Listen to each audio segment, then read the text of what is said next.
Guisborough Town Hall, originally built in 1821 and later extended in 1870. To this day, the building has stood as part of Central Road Junction and as part of Guisborough Town's history for almost 200 years.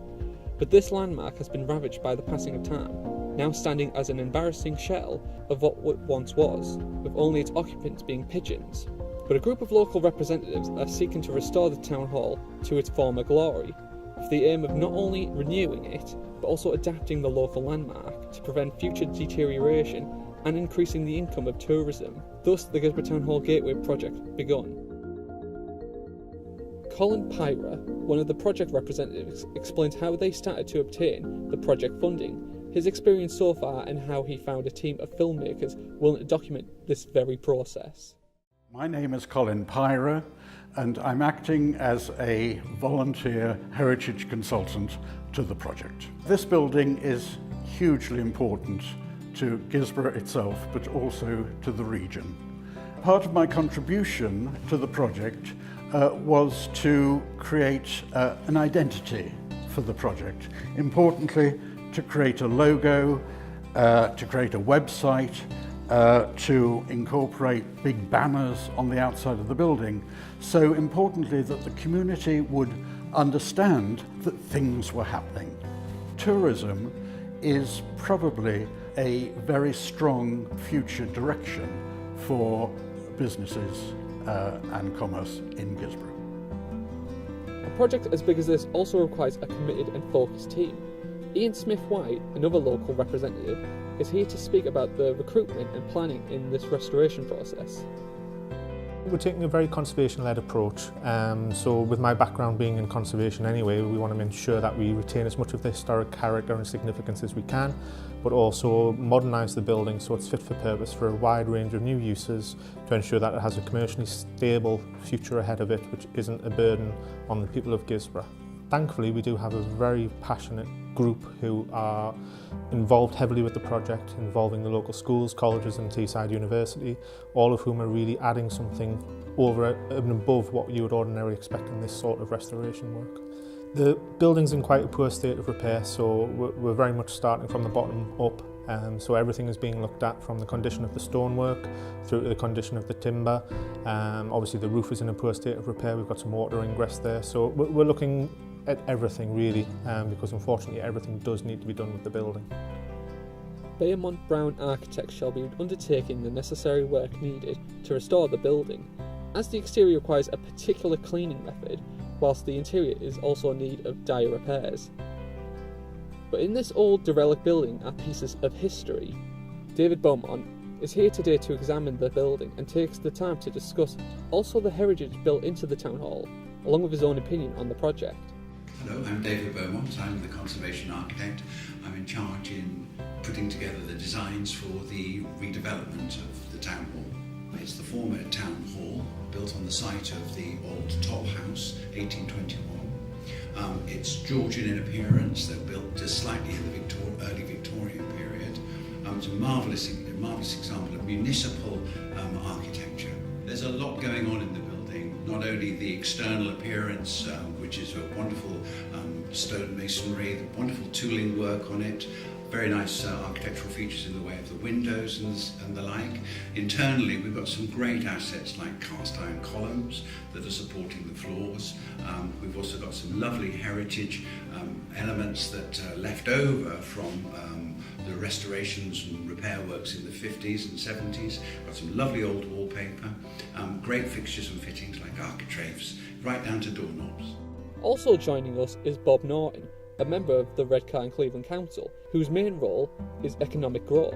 My name is Bob Norton. I'm the Cabinet Member for Economic Growth at Redcar and Cleveland Borough Council. My part of this really is simply to act as something of a link between Redcar and Cleveland Borough Council and the Gateway project. I ensure that whatever paperwork requires to be signed off by the Council is done promptly so that we can move this scheme along in a timely fashion. The building, which I'm sure you'll hear about at some point, is derelict in many respects, and it was Redcar and Cleveland that put forward the money to buy the building, the freehold of the building, so that they could give it over to the Gateway project as and when they get the building, the money to refurbish the building. My name is Andy Murray. I'm the very proud and very passionate chairman of Guisborough Town Hall Gateway project. I've been chairman since our inception in 2015. And the reason I'm very proud is because I chair a committee who are very hard working and contribute a lot towards the project. I'm very passionate because I am totally committed to this project. I work on this project every single day. And some days it might be hours that I'm actually working, that I actually put the time in, because this project needs it and it merits it. I'm fortunate that we have good people in our committee, people who have had some experience in terms of the heritage industry, and they're able to bring a lot to the table, and other people do a lot in terms of their industry and effort. But all of us work together as a team. We're very conscious that at the moment this building, which has the potential to go on to be a fantastic building in the 21st century and has been historically a very good building for Guisborough, at the moment it's in a state of dilapidation. And a group of citizens have got together and we're going to work very hard. We've already worked very hard to date, but we're going to work very hard now and in the future to make sure that we can make this into an iconic building for the 21st century in Guisborough, and something which we can all be proud of. We've done all the hard work in terms of meeting. I've met with people from the Heritage Lottery Fund, I've met with architects, entrepreneurs, etc.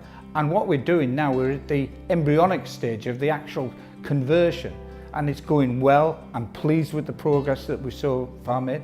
Obviously we have a long way to go, but I'm saying that 2 years from now, this will become a hub for the town. We're going to have 3 floors in here, and they're going to be 2 floors that are going to be for where we'll create an income stream, and we're going to create 42 full-time jobs. Guisborough needs that. We're going to have one floor, the bottom floor, which is going to be very much concerned with having a state-of-the-art tourist information centre. We're going to have an area for the National Park. We're going to have a heritage interpretation centre, and so people will be able to come and walk in off the street and see what a building this is. It's very much going to be a pristine building from the outside, and inside I think we will surprise a lot of people with the high tech and the good quality decor that we'll have in terms of this building. So no longer will this be an embarrassment for the town. This will be something that everybody in Guisborough will be very proud to welcome. The Guisborough Town Hall Gateway project is still within its planning phase. By next 2019, it will be in the stages of development, and in 2020, Guisborough Town Hall shall stand tall once again, seemingly brand new and this time prepared for many more years to come. It's going to be an amazing project for the future of Guisborough's tourism industry. Buildings have to be maintained, and boy does this need maintaining. So it's time now for this building to get its time to come onto the stage. I think these projects are often some of the best projects you can ever do. When you're able to blend new with old, you often find that you get that fantastic finish. There's no doubt in my mind that if we didn't do this, if we weren't embarked upon this exercise and making this into a fantastic building, this building would have gone down and down and it would have become a wreck. Instead, what we're going to do, we're going to make this into a fantastic building that will welcome people when they first come into Guisborough. We will become very proud very quickly of what this building becomes.